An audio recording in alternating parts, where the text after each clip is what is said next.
In the early 20th century, the American Journal of Toxicology published a warning. Arsenic, one of the deadliest poisons known to humankind, could be extracted from something as harmless-looking as flypaper. The study aimed to protect people from accidental poisoning.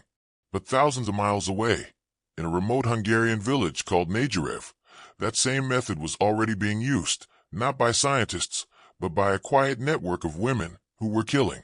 Nagyrév was small, rural, and deeply traditional. Women married young, often to men chosen by their families.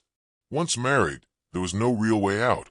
Divorce was rare, frowned upon, and in many cases, completely unavailable. For some women, marriage became a trap, especially if their husbands drank, abused them, or returned from war broken in mind and body. And then came Zuzana Fazekas, the village midwife. She delivered babies and secrets. Zuzana had medical knowledge and access to supplies. She began teaching certain women a dangerous recipe. Soak flypaper in water, then boil it down to extract a colorless, tasteless arsenic solution. A few drops in soup or tea. And within days, the problem was gone. At first, the victims were abusive husbands. But soon, the line blurred. Elderly parents became burdens. Lovers grew inconvenient. Even children, in some tragic cases, were poisoned. The poison was nearly undetectable in the 1910s and 1920s. Symptoms looked like pneumonia, cholera, or other common illnesses.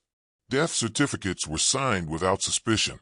And because the village was remote, gossip rarely reached the outside world. Historians believe as many as 40 women participated. The death toll. Estimates range from 40 to over 100. This wasn't a single killer. It was an organized network, bound together by desperation, secrecy, and a deadly solution. Why did they get away with it for so long? Nagyrév had no full-time police presence. The local doctor ignored suspicious deaths, whether from fear or quiet sympathy. No one can say for certain. In a society that gave women little power, poison became the great equalizer. But no secret lasts forever.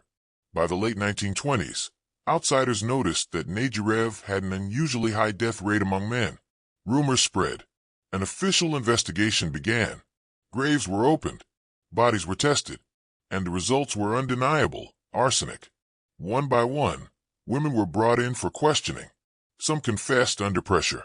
Others were betrayed by neighbors, terrified they might be next. The press descended on Nagyrév. International newspapers dubbed them the Angel Makers, suggesting they believed they were sending their victims to heaven. The name stuck, though it masked a reality. Calculated, repeated murder. In 1929 and 1930, dozens of women stood trial. Some were sentenced to death, others to life in prison.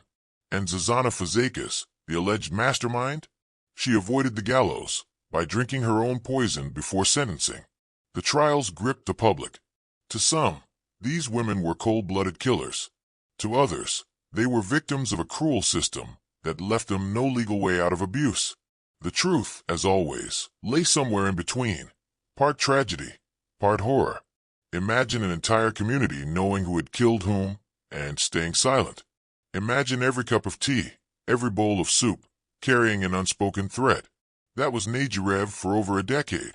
When the arrests came, the silence finally broke. The village would never be the same. Families were destroyed. Trust was shattered. And the story of the Angel Makers entered history as one of the most chilling examples of communal murder ever recorded. Historians still debate the motives. Were these women driven by greed, by desperation, or by a twisted sense of justice? Perhaps it was all three. What's certain is this: the Angel Makers exploited a perfect storm: scientific ignorance, social oppression, and the isolation of a rural village. And they turned it into a weapon. In the end, the killings stopped not because life in Nagyrév suddenly became better, but because the secret became too big to hide. The outside world had looked in, and there was no turning back. Today, Nagyrév is quiet again, its dark past hidden behind farmhouses and fields. But the story remains, a reminder that sometimes the most dangerous pacts are not made in shadows, but in plain sight, with a nod and a whisper between neighbors. A peaceful village, dozens of unexplained deaths, and a midwife who knew exactly how to make them happen. The Angel Makers of Nagyrév, a chapter of history the world will never forget.